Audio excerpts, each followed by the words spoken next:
Did anyone else listen to the Meredith Andrews song Faith and Wonder? That singer that Meredith has on it, what's her name? Simmons? Abby Simmons? Or I don't know her name. Wow, she sounds like the singer from Mosaic MSC, which is, they have a song called Tremble, and it's like so beautiful. I mean, the thing is, I realize that I'm an atheist, so I should hate Christians, but I really, really like Christian music. And maybe it's because I think that they're singing songs about someone I'm a clone of, Jesus. And so it's like, thank you for writing songs about my clone. You sure make my clone sound like I'm super, like he was super powerful and awesome. Unfortunately, I'm not that awesome, because after I found out about the bioweapon, my reaction was, don't say anything. And I didn't know how to handle it. And what actually happened is I was trying to start World War III on the internet, and I was trying to talk everyone into doing it. And then I was afraid that someone was going to murder me, so I took off and I left Colorado.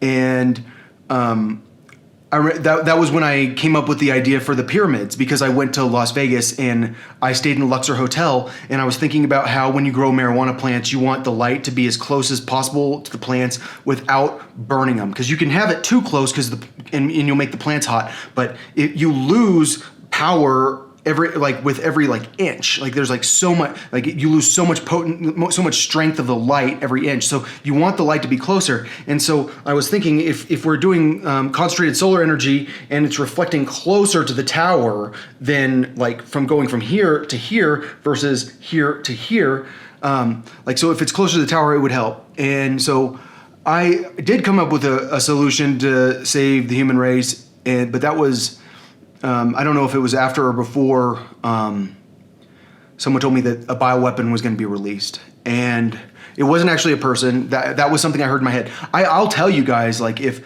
for example, West Texas, the guy who told me that West Texas was not a fertilizer plant, that happened in real life. When it happens in real life, I'll tell you. And when I hear it in my head, I'll tell you. But I get told things in my head that are very, very, very confirmed in real life all the time. So I was I think I was in California, and that's when I found out about it. And then I came back to Colorado, and I was like, okay, guys, we don't have to do World War III. And that's because I thought that there was going to be a bioweapon release, and also because I came up with this idea for pyramid cities. So am I a good person? I don't think that telling anybody would have made a difference. I mean, really. I was very emphatic to Donald Trump that he needed to lock down New York City and make sure that COVID-19 didn't get out, and we need to keep it contained, like a lot of these countries have kept it contained. And Donald Trump was so obsessed with money and so obsessed with the hotel business that he didn't want to change anything. And let's face it, Joe Biden's hearing lobbyists telling him the same thing. We have to continue with everything as is, or else all our companies are going to go bankrupt. And what I would have told him if I was president, because I know how serious this is we're going to let the companies go bankrupt, and we're going to start our economy over, and we're going to protect our currency, and we're going to worry about things that matter. So yeah, I know that everyone who was a witness to imaginary World War III definitely saw a major behavior change. And I never told you guys, that's because they told me that a biological weapon was about to be released. And I know that I lied, and I was like, it's got to be the icebergs. But that's because I do think that we need to convince everyone to change their behavior if we want to save the planet. We have a planet this big. We've got that much oil in the planet, and the oil is now to the point that it's like that. And this little amount of oil needs to be used in a productive way. And I'm telling you, those solar cities can't be built without oil. We have to have oil to do building projects. And I'm just saying, we have to use the finite resources we have now to make sure that we can survive on the planet long term, or else we're going to have a very bad situation. And I know that a lot of people want to run out of fuel and then start shooting. That's not my plan. I'm not that guy. And I realize that I should be like Jesus, and I should love everyone, and I should have compassion for everyone. But I swear to God, I'm too rational. I'm too practical. I'm too logical I am not like Jesus. Jesus loves, there's no one in the world that matters more to you than Jesus. That's not true. I don't freaking know you. And the reality is that, like, the meaner people, the people have been so freaking mean to me that it makes me not care about people. Like, my life is full of mean people that act like they're your friend. They smile to your face. They act like they're your best friend. And then behind your back, they're talking shit about you because they don't want people to like you, because they know, because they're afraid that you're going to be friends with someone that is part of a family that they want to make sure that your family stays away from their family. So we got to make sure that that person hates you. Or, I mean, I'm just saying, like, these cops are like your best friend in the world to your face. And so I'm just saying, like, people have been pretty mean to me, and people have tried to ruin my life my entire life. And so this whole notion that I'm going to ever think people are nice, it's like, I do think they're nice. I do think people are good. You know why? Because I know how good I have been. Like, I know how I know what Christianity makes a person into, which is it makes you love random people more. And I think that's a good thing. And I know there are people that love people, and I know there are people that are compassionate, and I know there are people that sacrifice their lives, like Mother Teresa, for people that are to try to reduce suffering. But I also know that people are mean as shit. And so what I'm telling you is that I think they're like, even the Christians, it's like, you hate me. Like, you hate gay people.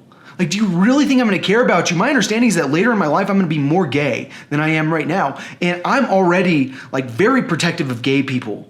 And I think it's wrong to make these people hate themselves because your religion says that they should hate themselves. And so, like, I have a serious problem with Christianity, but then I also know what Christianity turns people into, and generally, it's not hateful. Like, I mean, I know that I thought being gay was really bad. I thought that it was a sin, that, like, you would never go to heaven if you're choosing a lifestyle of sin.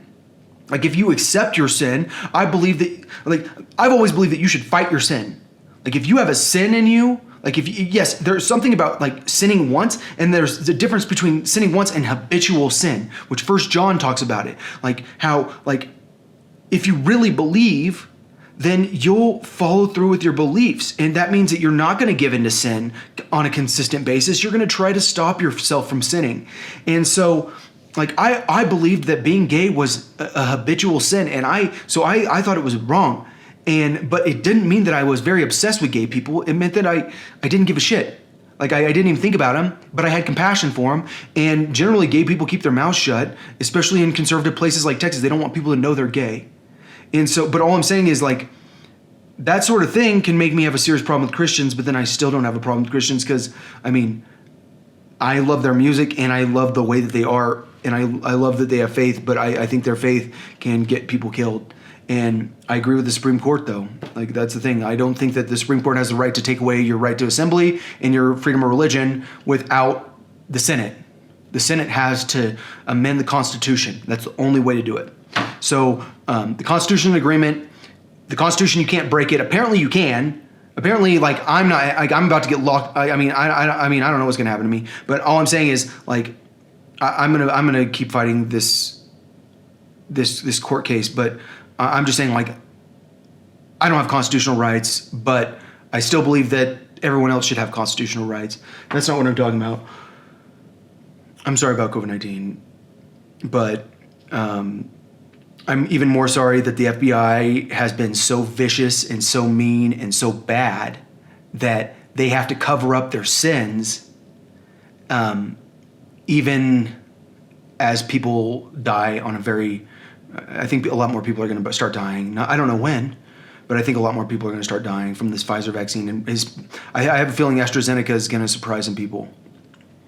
But we'll see what happens.